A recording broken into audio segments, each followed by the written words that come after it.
Olá a todos, eu sou Andréa Pereira, médica nutróloga da Oncologia e Hematologia do Hospital Israelita Albert Einstein, tenho doutorado pela Unifesp, pós-doutorado pelo Instituto Israelita de Ensino e Pesquisa Albert Einstein e estou aqui pelo canal Longidade, fazer uma entrevista muito interessante, um bate-papo muito legal com Sérgio Borges, que é tatuador, pigmentador, tá? Gerente comercial, né, do estúdio de tatuagem. Ele tem uma formação em administração e ele trabalha voluntariamente com pigmentação reparadora. Então, a gente tem bastante coisa aí para falar. Né? Antes de entrar aqui, a gente estava falando de todo o preconceito que existe, né, que existia contra a tatuagem, principalmente. E a gente vai focar muito nesse público longevo com mais de 60 anos, mas eu queria conversar com você primeiro, assim, o que é considerado uma tatuagem, uma pigmentação? Primeiramente, quero agradecer o convite, né, participar de um assunto tão bacana e falar para um público que eu atendo bastante, acabo atendendo bastante. Então, a diferença do que é pigmentação, né, o que é a tatuagem em si. Para mim, toda a pigmentação na pele, desde uma simples sobrancelha, pigmentação de lábios, uma correção de cor de lábios, delineador de olhos, que antigamente era comercializado como maquiagem definitiva, Isso, né? exatamente. E tatuagens é tudo a mesma coisa. É que assim, as pessoas gostam de buscar nomes diferentes para fazer procedimentos diferentes por conta da tatuagem em si ter ficado muito marginalizada durante muito tempo. Então as pessoas queriam falar, eu não tenho tatuagem. Mas aí tem um delineador de olho, tem uma Mas aí sobrancelha. era como se fosse uma coisa diferente, né? Exatamente. Eu costumo dizer que assim, eles gostam de reinventar a roda e vão dando nomes diferentes para o mesmo procedimento. Então lá no estúdio eu uso a pigmentação reparadora para quase todos os procedimentos e tatuagem acaba sendo para a parte artística do desenho, né? Mas para mim é tudo tatuagem. Tá, isso é muito legal, né? E aí a gente falou do preconceito, né? Eu lembro quando eu era aluna, né, de medicina, isso há 26 anos atrás, uma pessoa que chegava com tatuagem no hospital, obrigatoriamente a gente tinha que pedir uma sorologia de HIV, uma sorologia de hepatite, né? Porque tem um risco de infecção pelas agulhas. Eu cheguei a ouvir de alguns professores que todo tatuado era uma pessoa promíscua. E hoje a gente tem visto cada vez mais pessoas com tatuagem. A gente tem visto até, ouvi outro dia de uma paciente que ela não tem tatuagem, ela falou assim, não, doutora, eu me sinto até mal na academia, porque eu olho em volta e todo mundo tem tatuagem, então eu estou até pensando em fazer. Então teve uma mudança de conceito, né? E você acha que isso mudou em relação às pessoas que têm mais de 60 anos, os longevos? Porque era um pessoal que tinha essa mesma, né, essa visão aí da tatuagem. Você acha que isso mudou? Mudou, tem mudado bastante, né? Eu acho que o pré-conceito, eu gosto de separar, né? Eu falo pré-conceito, é o conceito de algo que a gente não conhece às vezes, ou só ouviu falar, né? Então, hoje eu tenho bastante pacientes ou clientes, né? Eu misturo as duas porque eu atendo paciente pós-cirúrgica e as clientes que vêm atrás da tatuagem artística. E o que eu percebo é que, assim, elas vêm retendo esse preconceito da família, né? E vem segurando, eu queria fazer, a minha vida inteira quis fazer, pai e mãe não queriam, a família achavam ruim, e agora elas buscam fazer. Engraçado que eu até comento em relação à minha mãe tem 68 anos, e ela fala assim, eu não gosto de tatuagem. Eu falei, é só não fazer. Né? Sim, Não é um gosta. direito seu, Exatamente, mas não critica quem faz. Isso. Né? Eu acho que assim, seria muito mais fácil a gente só olhasse realmente para aquilo que a gente precisa olhar. Né? E aí eu falo para as clientes, cada um faz o que quer. Não tem problema nenhum, desde que você não prejudique ninguém. E a tatuagem não prejudica ninguém, você está explorando... É algo seu, né? Exatamente, No seu corpo. o seu corpo, né? Mas hoje eu tenho visto uma procura maior. Inclusive, nessas últimas semanas, eu tatuei, acho que 3 ou 4 clientes acima de 60. 2 já tinham tatuagem. E tem uma senhora que eu tenho atendido que eu acho que ela fez a 9ª tatuagem comigo na sexta passada. Então, assim, ela é judia, vem de uma família conservadora, né, em que a grande maioria das pessoas da idade dela não tem tatuagem. E ela falou, Sérgio, eu sempre quis fazer, só estava esperando procurar um profissional que eu gostasse, do espaço que eu gostasse. Ela gostou do estúdio e já foi para a 9ª tatuagem dela. E me fala uma coisa, tem diferença de fazer tatuagem numa pele mais jovem, numa pele mais longeva? Uma pessoa acima de tem um cuidado diferente, né? Porque eu já escutei que vai doer mais, eu tenho medo da minha pele rasgar, de mudar o lugar da tatuagem. Como que é isso? O que eu percebo é que assim, eu já tive atendimentos de clientes com mais de 70 que queria fazer um tercinho no pulso e tinha ido em outros estúdios e alguns tatuadores não querem nem fazer porque a pele fica um pouco mais sensível, um pouco mais fina. E eu acho que o fato de eu trabalhar com cicatrizes, com reconstrução de mama, me faz olhar a paciente ou a cliente em si de uma outra forma. Dá um pouco mais de trabalho, você tem que tomar um pouco mais de cuidado. Então, é uma tatuagem que não dá para ser muito rápida por conta da pele. A pele estando bem esticadinha, não tem problema nenhum de rasgar. Ela vai, porque o pessoal fala assim, parece que está rasgando a pele. Não, na verdade, são micros furos, um do lado do outro, que vai fazer o traço, que vai fazer a pintura. Então, acredito que assim, é mais trabalhoso porque você leva um pouco mais de tempo do que o normal, uma pele um pouco mais firme. Mas em relação a mudar de lugar... Eu só oriento, assim, regiões que vão ficar mais flácidas com o passar do tempo, evitar. Então, fazer em regiões mais retinhas, que a gente sabe que, por mais que a pessoa fique mais velha, aquela região lá não tem tanta alteração. Pode ser que uma região, aqui a parte de baixo, de trás do braço, que fica um pouco mais flácida, a tatuagem possa mudar um pouquinho. Mas quem faz a tatuagem não está muito preocupado com isso, não. Fala assim, não, eu vou fazer a tatuagem porque eu quero fazer agora. Sim, sim. Né? E hoje a gente tem visto bastante na internet, pessoas que fizeram tatuagem há 50 anos atrás, hoje estão mais velhos, né? E a tatuagem tá lá do mesmo jeito, assim. Então, acho que essa preocupação de quem quer se tatuar, não, a mudança nem tanto, mas sobre a dor e sobre a qualidade, né, da tatuagem na pele um pouco mais fina, não vejo nenhum problema, a não ser que você tenha que fazer um trabalho mais delicado. Eu acho que isso é importante, né? Sempre que você vai fazer qualquer procedimento, qualquer atendimento, seja um atendimento legal, um atendimento de saúde, você procurar um bom profissional. Eu acho que isso é importante, indicado, porque aí sim você vai ter um resultado melhor, né? Então, acho que é interessante a pessoa consultar mais de uma pessoa, tudo, né? Então, é importante isso, ter um profissional que saiba o que está fazendo. Acho que isso é essencial. E me fala uma coisa, né? As pessoas com mais de 60 anos, a gente vê, às vezes, muito jovem que se arrependeu da tatuagem. Acho que menos hoje do que antes, né? Gente que procura para tirar tudo. Uma pessoa com mais de 60 anos, ela vai ter uma escolha já. Ela já pensou muito sobre isso, né? Ou ela já tem tatuagens anteriores. Então, acho que dificilmente ela vai ter um arrependimento de querer tirar. Talvez tenha uma influência da família, mas ela também tem uma autonomia para decidir. Ela tem diferença de escolhas de tatuagens? Ela escolhe alguma figura específica? São mais homens ou mais mulheres que procuram? O que você percebe? O meu público, acho que por conta das pacientes de mama, acaba sendo 99% feminino. Então, poucos homens vão, geralmente ou é o esposo, ou o namorado, ou o filho que fica sabendo do meu trabalho e acaba indo lá. Então, meu público ele é bem feminino. Elas procuram mais tatuagens delicadas. Hoje em dia a gente fala que tem o fine line, né, que é o tracinho fino. Quanto mais delicado, mais elas procuram. Então, flor... borboleta, passarinho, então assim, não tem nada, fugiu um pouco do que era antes, fadinha, anjinho, ainda tem bastante gente querendo apagar ou cobrir tatuagens que foram feitas há muito tempo atrás. Em relação ao arrependimento, não tem, como você falou, é verdade, ela já pensou bastante, né? Ela já pensou bastante, mas lá eu procuro sempre orientar a cliente, né? Pensar bem. A gente faz o desenho, mostra, eu faço um decalque, ponho na pele dela para ver se ela gosta. Então, às vezes a paciente fala assim, a cliente fala assim para mim, Sérgio, quanto tempo vai demorar? Eu falei, olha, vem sem pressa. Porque às vezes só para escolher o lugar demora mais de 1 hora. Aí põe, tira, cola de novo, decalque, põe de novo. Sim, que é algo permanente, Exatamente. Você tem que pensar, né? E é muito engraçado que tem casos assim, a pessoa pede 5 centímetros. Esse é mais difícil do que o desenho, tá? O desenho sim, elas gostam bastante, mas tamanho. A gente faz um tamanho, a hora que põe na pele, ela fala, nossa, ficou pequeno. Aí faz um pouquinho maior. Não, ainda está pequeno.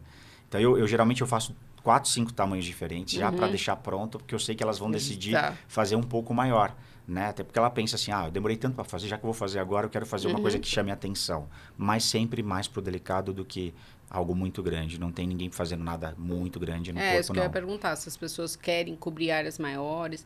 E geralmente você percebe que essa pessoa volta para fazer outras tatuagens ou é mais assim, ela faz uma...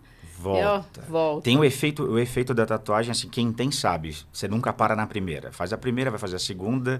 Quando tá fazendo a segunda, já tá pensando na terceira. Aí tem um mito, né, do número ímpar. Tem que ter número ímpar e tal. Isso tem isso também? Isso é conversa. Conversa de estúdio. Precisa ter número ímpar, que senão... Eu sei que tem isso, assim, o japonês, o oriental tem muito isso, de você ter 3 enfeites, né, ou 5, tem umas coisas assim. Mas eu não sabia que tinha isso pra tatuagem também. Aí o pessoal brinca, tem que ser número ímpar. Eu falei, não, tem que ser o número que você quiser. Lá eu sempre digo assim para as pessoas, né? Tem que ser da forma que a pessoa quer, porque é uma coisa que ela vai fazer para sempre, né? Eu até participei de uma live uma vez com uma dermato, e aí a gente conversando sobre isso, ela falou assim, eu já peço para fazer preto, porque preto é mais fácil de tirar no laser. Ah, E aí eu até comentei com ela, eu falei, bom, se o pensamento é tirar a tatuagem, é melhor nem fazer. sim, sim. Então lá no estúdio eu chego a falar isso para cliente, né? Ela fala, Sérgio, eu quero fazer num lugar bem escondidinho para eu não enjoar. Eu comento, poxa, mas você quer fazer uma tatuagem, está pensando em enjoar antes de fazer?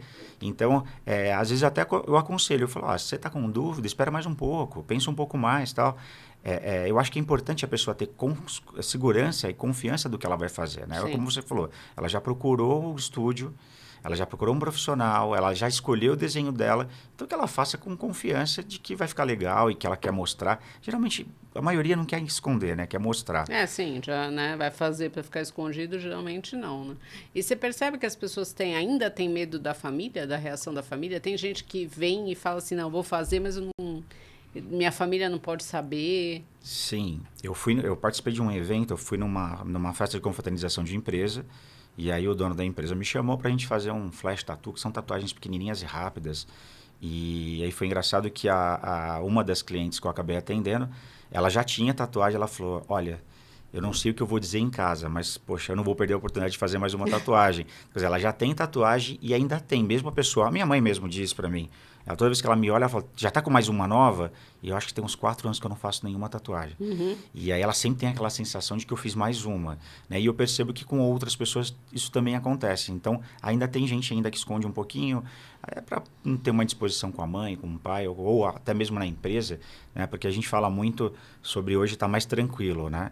Só que eu vejo que tem um preconceito velado. Ainda tem. As pessoas não dizem sobre o preconceito, mas hoje existe uma forma sutil de você negativar alguma coisa. Você fala, olha, em breve eu entro em contato, e simplesmente não entrar em contato. Então, eu lembro quando eu entrei na empresa em 2003, na empresa que eu trabalhei por 10 anos, a primeira coisa que o médico me perguntou na entrevista foi se eu tinha tatuagem e pediu para eu tirar a roupa.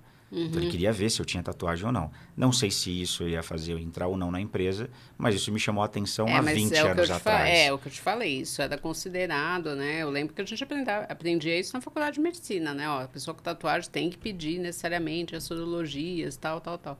Eu lembro que na época eu fiquei assim, mas como assim, né? Por quê?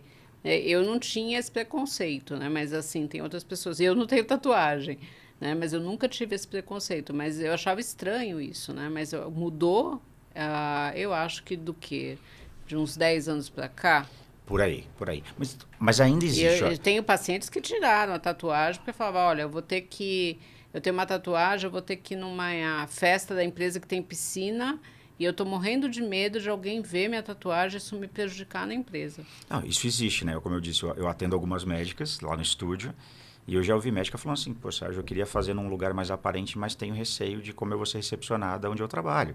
Então, assim, ao mesmo tempo que eu entendo que a empresa tem lá, às vezes, o padrão, o jeito dela avaliar os profissionais, mas me deixa um pouco ainda triste que fala assim, poxa, mas ainda, 2023, a gente está falando, né? Sim, eu acho que algumas profissões existe um caráter mais conservador, né? Sim, menos do que antes, mas eu acho que ainda existe isso. Sim. E talvez, eu acho que isso, a gente fala muito de etarismo, né? Que é o preconceito contra a pessoa com mais de 60 anos. Eu acho que tem isso ainda, tipo... nossa, a gente falou sobre cabelos diferentes, né? Um tempo atrás. Então, assim, nossa, você viu aquela pessoa, né? Aquela velha com aquele cabelo colorido, onde já se viu, né? Eu acho que deve ter isso. Nossa, o que está acontecendo com ela? Agora resolveu fazer uma tatuagem. Sim, sim. Né? Mas é isso, você tem que ter certeza do que você está fazendo e não ligar para esse tipo de coisa. E, né? e o principal, se sentir bem com aquilo. Exatamente. Né? Eu acho que o mais importante, eu sempre digo isso, não só na minha casa, como para os clientes. Se você está se sentindo bem, eu acho que o importante é isso, não se preocupe tanto com o que vão achar, né? Eu acho que o mais importante é você com você. Quem escolheu foi você, quem pagou foi você, quem vai fazer e ficar com a tatuagem para sempre é a pessoa que vai estar fazendo. Então, assim, não é ser mal educado, não se importar com o que os outros acham, mas é cuidar mais da gente, né? Sim, exatamente. Você está bem com você mesmo. E é uma característica, né? A pessoa já viveu pelo menos 60 anos, 70 anos, então ela tem... Às vezes é o que você falou, a pessoa quis fazer a vida inteira, mas tinha medo da reação dos outros. E muitas vezes é nesse período que a pessoa começa a falar, não, agora eu vou fazer o que eu quero. né? Então, independente da vontade dos outros. Eu sei que você trabalha muito também, né, com pessoas que tiveram câncer de mama. A gente sabe que hoje é o segundo câncer em mulheres, né? Em homens não é tão comum, é 1% só dos cânceres de mama são em homens. E muitas vezes as pessoas perdem, né, o mamilo e você faz essa reconstrução. Queria que você falasse um pouquinho disso também. E muitas vezes a pessoa nem sabe que existe esse tipo de tatuagem. Sim, sim. E fica muito bom, tá, gente? Vocês que estão nos ouvindo aí. Fica bem bacana. As pacientes, eu recentemente até fui questionado sobre isso, né? Como é que essa paciente chega até o estúdio, né? Hoje em dia eu trabalho só com a indicação médica, então é uma indicação muito precisa. Então, o médico indicando a paciente para ir, mas eu tenho pacientes que levam 2 anos para me procurar. Porque ainda existe, aí volta, né, na tatuagem, ainda existe um pré-conceito da tatuagem, como eu vou fazer. E depois que a paciente faz, o que eu mais vejo, doutora, é que assim, a enorme satisfação dela e o arrependimento de não ter feito antes. Porque ela vem também com todos os mitos E possíveis. você vê, né? Isso o médico já indicou, mas mesmo assim a Exatamente. pessoa tem esse medo. Eu já fui paciente lá de falar assim para mim, Sérgio, eu não vim porque o meu oncologista disse que eu podia pegar hepatite. Falei, poxa, mas você pode pegar hepatite fazendo a unha, né? Hepatite você vai fazendo uma contaminação cruzada, que eu só uso material descartável, Sim, não sei sim, o isso quê. é muito importante Né? da pessoa verificar. E eu até comento, falo assim, quem indicou você?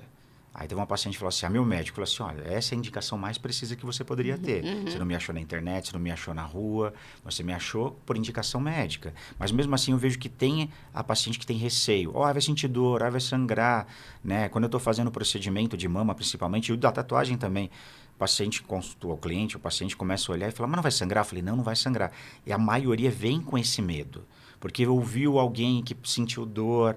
Então, da mama principalmente. Por mais que ela tenha retirado, feito a mastectomia, tirado a parte da musculatura, ainda existe um pouco de insensibilidade, né? E aí é engraçado que ao não sentir uma dor imensa, como elas achavam que ia sentir, elas falam, puxa, se eu soubesse que era assim, tinha vindo antes. E é um procedimento muito, muito bacana. Eu falo que assim, a tatuagem artística me dá muito prazer em fazer, porque eu estou eternizando uma arte minha na pele de alguém, mas a da pigmentação reparadora de mama, tanto de paciente oncológica quanto paciente de estética, que fez uma redução de mama e perdeu a circunferência da areola, e a gente consegue restaurar e deixar ela com a circunferência mais bonita, para ela se olhar no espelho, né? Eu acho que isso é muito bacana. E uma vez eu atendi uma paciente de 80, devia ter uns seus 82 anos, de câncer, e aí ela falou, mas eu não preciso mostrar para ninguém essa pigmentação, né? E aí eu falei, não, mas a senhora não está fazendo para ninguém, a senhora está fazendo para a senhora mesmo. Para que a senhora se olhe de novo no espelho e veja aí novamente, né, a areola como estava antes, né? E eu acho que isso é bacana. E tem bastante casos que eu pego hoje, doutora, da mama de pacientes mais 60. Né? Então, as mais novas ainda têm um pouco de receio, algumas fazem desenho artístico, nem fazem areola. Mas as pacientes com mais de 60 querem ter a areola de volta. Né? Então, isso é bem bacana também, que é um procedimento que eu acho que todo mundo devia conhecer. Quem tiver dúvida também pode entrar em contato lá pelo estúdio depois, que eu explico também, mostro o vídeo. Tem um vídeo que a gente conseguiu postar, depois de muito tempo, conseguimos postar um vídeo de como é feito o procedimento e é bem tranquilo. Muito legal. Aliás, aproveita e fala o nome do estúdio e como que as pessoas te acham. É @deborges Tatu.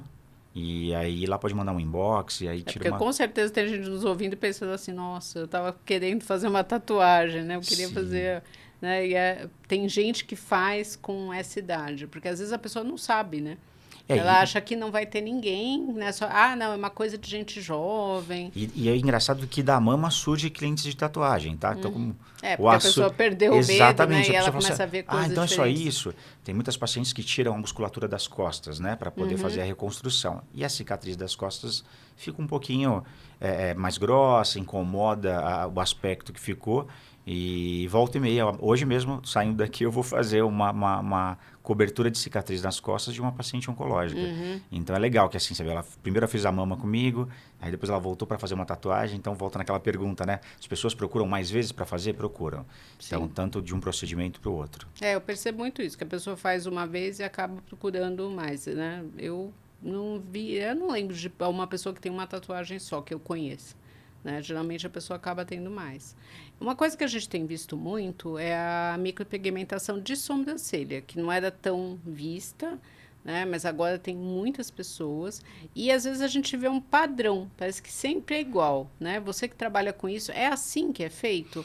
Ou você vai desenhar de acordo com o rosto das pessoas? A gente sabe que com a idade a pessoa tende a perder pelos da sobrancelha, né? E a sobrancelha entrou muito na moda agora, né? Antes ninguém ligava muito para ela, mas agora está se falando cada vez mais. E a gente teve isso, essa micropigmentação. Você tem alguma coisa de... Você tem que adaptar com o rosto da pessoa? Ou você faz sempre a mesma coisa? Como que funciona isso? Hoje, é assim, a pigmentação, como eu falei antes, né? Era a maquiagem definitiva. Sim. Que virou... Eu acho que com o avanço da modernização da tatuagem, os tatuadores ficando com alargador, tatuagem no rosto, isso afugentou esse grupo de pessoas que faziam a pigmentação, que era a maquiagem definitiva. Uhum. E aí veio a micropigmentação, e aí vários nomes, dermo, micropigmentação, por eu aí acho vai. que foi um jeito de suavizar, né? De mostrar uma coisa mais delicada. Mais delicada. E aí, no começo fazia um padrão.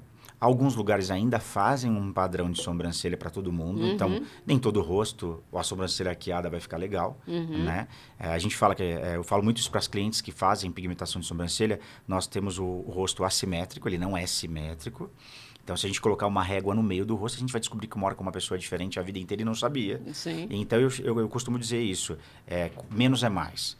Quanto mais delicado fizer, quanto mais suave ficar a sobrancelha... e o impacto maior é quando alguém vê e não percebe. Então, das pessoas que eu costumo fazer, que me procuram no estúdio para fazer, por conta dessa parte de autoestima, de tentar melhorar a autoestima, eu sempre falo para as clientes, né? Eu falo, olha, menos é mais, e o mais importante é alguém poder olhar você na rua e falar, tá diferente, mas não sei o que é. Não aquele carimbo, né? Ontem mesmo, uma cliente falou assim para mim, Sérgio, mas precisa ficar aquele carimbo, aquela coisa preta, escura? Aí eu falo assim, o menos é mais. Então... o ideal é fazer de uma forma sutil e que ninguém consiga perceber. Pelo menos as minhas clientes, eu consegui fazer isso, consigo convencer. Quando a cliente quer uma coisa muito marcada, eu sempre comento com ela assim, né? Você já teve a pele mais sedosa? Você já teve a pele, pessoas mais claras, a pele mais branquinha? Então, a sua pele mudou com o passar de tempo. Como é que uma micropigmentação vai ficar igual para sempre? Ela vai mudar junto com a sua pele. Sim. Então, se eu fizer uma coisa muito carregada agora, com o passar do tempo, ela vai ficar muito carregada também. Né? Então, é tentar equilibrar dentro do que a gente vê de harmonia no rosto de cada cliente. Então, eu sou meio contra o carimbo. Tem uns carimbos aí, sim. Tem um negócio meio padronizado que parece que está todo mundo com a sobrancelha igual, né? E eu acho que acaba sendo muito parecido com cirurgia estética, né? Então, a gente vê isso, muitos cirurgiões plásticos falam exatamente isso. Você encontrar a pessoa e falar, nossa, ela fez alguma coisa, ela está melhor, mas eu não sei o que é. Se você olha para ela e fala, foi cirurgia plástica, é sinal que ficou muito forte, né? Muito carregado. Então, eu acho que isso funciona também para a micropigmentação. E é lógico, vai do gosto, da experiência de cada um, a gente sabe disso. Né? Mas eu escuto muito, às vezes, das pacientes, doutora, mas é tudo igual. Né? Por isso que eu achei interessante fazer essa pergunta. E, geralmente, quem começa a ter redução de sobrancelha é o pessoal mais velho. Eu sei que tem muitas jovens fazendo, né? A gente sabe disso. Mas eu acho que isso é importante de... se falar. E você tem visto pessoas procurando ainda pigmentação para o olho, que era o que a gente chamava de maquiagem definitiva, em boca, ou isso diminuiu? Procuram bastante, né? De olho, acho que um pouco menos, porque deixou de se divulgar tanto, e nem todos os profissionais têm a mão precisa para poder fazer o risco. Que eu acho que é o procedimento mais delicado de todos, é o do olho, né? Eu costumo dizer que eu faço de pessoas que eu já conheço, né? Porque a pessoa tem que vir muito tranquila. Se ela vier muito agitada, é ruim para o profissional que está fazendo. De lábios eu não gosto muito de fazer, faço, mas de lábios por conta da acidez da boca, de a gente ter a mania de passar muito, né, a língua nos lábios, a chance de despigmentar é mais rápido. Tá. Né? Então é um procedimento que leva mais tempo, né? Que se não for feito da forma correta, a boca fica extremamente inchada. Tem até cliente que fala assim, nossa, mas vai ficar bonita assim, desse jeito bem inchada? Eu falei, não, ela vai diminuir. E a grande maioria, eu não conheço ninguém que tenha feito e que com o tempo não tenha reclamado que despigmentou e ficou mais claro. Então, é assim, eu sempre falo para as clientes, falo assim, se você quer, eu faço. Você quer fazer, mas vou te avisar, ela vai despigmentar. Então, se eu fizer a sobrancelha e a boca junto, ela vai ver a sobrancelha durar mais tempo e a boca despigmentar mais rápido. né? Então, assim, eu aviso com bastante antecedência. Então, às vezes precisa de um retoque depois. Exatamente. Mas mesmo uma tatuagem colorida, às vezes você tem que retocar, né? Hoje não mais. Hoje tem tintas melhores. Eu acho que tem pigmentos mais que duram um pouco mais na pele. Agora, a estética, já diz, né? Estética. Então, eu sempre falo para os clientes, arruma o cabelo de tempo em tempo. A cada 6 meses, a cada 3 meses. Então, a tatuagem estética, que é a micropigmentação, ela não é diferente. Você, de tempo em tempo, tem que fazer manutenção. Da sobrancelha, média de 1 ano e meio, 2 anos. Tem cliente que leva até mais tempo. Tem cliente que se deixar a cada 6 meses está fazendo. Lábios, um tempo menor, porque ele vai despigmentar. Se a pessoa falar assim, Sérgio, mas eu faço manutenção periodicamente, então não tem problema nenhum. Ok, mas eu acho que é legal, doutor, eu sempre falo isso. Minha esposa fica um pouco brava comigo, que eu falo para o cliente antes, falo assim, eu falo todos os prós e contras. Sim. A pessoa tem que entrar para fazer o procedimento comigo sabendo como é que vai Segura, ficar. né? Porque não adianta nada eu falar para ela, não, fica tranquilo, é permanente, que eu já vi isso no mercado. Vai fazer, nunca mais você precisa mexer. Eu falei, nunca mais é muito tempo. Sim. Então, acho que é legal falar E para as hoje pessoas... as pessoas vivem cada vez mais, né? Então, vai mudar. Exatamente. Então, acho que assim, é legal fazer isso. Ó, eu fiz lábios e sobrancelha de uma cliente com mais de 70. E depois de fazer os lábios dela, eu tinha perguntado antes para ela se ela tinha alguma coisa nos lábios. Ela falou, olha, Sérgio, eu já tive herpes zoster e não sei se vai dar algum problema. Eu falei, olha, eu acho que pode dar. Ela falou, mas vamos fazer o seguinte, vamos fazer a pigmentação, depois eu vejo isso. E acabou surgindo a herpes. E aí a médica falou, olha, antes de você fizer o procedimento de novo, fazer o procedimento de novo, você usa a pomadinha, tal, toma um medicamento. Ela fez a segunda vez, deu super certo. Mas como sempre, despigmentou. E é legal que ela virou uma cliente de tatuagem. Então, ela só fez a primeira tatuagem dela depois dos 70. Foi uma clave de sol na nuca. Então, você vê que assim, ela fez os lábios, gostou, despigmentou, voltou a fazer a sobrancelha. Então, acho que assim, quando a cliente enxerga que é estética e que a estética você vai fazer manutenções periódicas, ok. O que não dá para entender, o que não dá para confundir mas se é igual tatuagem, não vai durar igual tatuagem? Um pouco menos. Mas são coisas diferentes. Sim, eu acho que isso tem que ficar claro para as pessoas, né? Bom, a gente está quase acabando. Eu queria que você falasse um pouquinho qual o conselho que você daria para uma pessoa, né, com mais de 60 anos que está pensando em fazer uma tatuagem. Primeiro, procurar com bastante cautela um bom profissional, um bom estúdio, pegar referência. As pessoas não gostam muito de fazer uma avaliação antes de fazer o procedimento. Eu recomendo fazer a avaliação. Você tem chance de conhecer o estúdio, de conhecer o profissional, de ver algum trabalho. Tem trabalhos que a gente não pode postar, trabalhos mais delicados. Às vezes que é legal, igual que a pessoa quer fazer, mas eu não consigo postar todos os trabalhos. Tem gente que não gosta nem de tirar foto. A gente tira foto de quem quer e permite postar. E procurar o desenho com bastante calma, ver uma coisa legal que tenha a ver com a personalidade dela, não fazer nada de modinha. Né? Lembrando que o pessoal que fez muito novo, hoje a sua grande maioria tem a tatuagem que se arrepende. Né? Então, como a gente falou já durante o programa, se ela já levou tanto tempo para fazer, para ela escolher com bastante calma, pegar dicas, pegar referências. Hoje em dia a gente tem N referências. Antigamente tinha Hoje é muito mais fácil. Antigamente tinha que ter um catálogo no estúdio, né? Hoje não. Hoje você joga uma imagem na internet e a gente consegue buscar um monte de coisa. E hoje o profissional também tem ferramentas para pegar uma referência boa e transformar em uma arte nova, exclusiva para cliente. Mas eu acho que o mais importante é realmente procurar um bom profissional que consiga passar segurança para fazer o procedimento. Aí fala pra gente de novo o estúdio, como te achar, Sérgio? O estúdio é The Borges Tattoo, né? @ The Borges Tattoo. Eu fico em Pinheiros, aí lá também estão os dados, lá tem telefone para contato, tem WhatsApp, tudo na página do Instagram. E se jogar no Google também acha The Borges Tattoo. É D de dado, The Borges Tattoo. Aí fica fácil de encontrar. Tá joia. Queria te agradecer muito, né, para as pessoas que estão nos ouvindo aí, ficaram com vontade de fazer tatuagem. Acho que isso é fundamental. Qualquer profissional que você tem, vá procurar um bom profissional, escolher com calma, ver o que você vai fazer. Eu acho que, e do ponto de vista médico, a gente não tem nenhuma contraindicação, né? Então, a questão, você vê até médicos que indicam. E é isso, gente. Caso vocês não tenham escutado aí tudo, voltem, escutem, eu acho que vale muito a pena discutir. Realmente a tatuagem deixou de ser um tabu, apesar de existir ainda um preconceito, melhorou muito do que era antigamente. Bom, obrigada.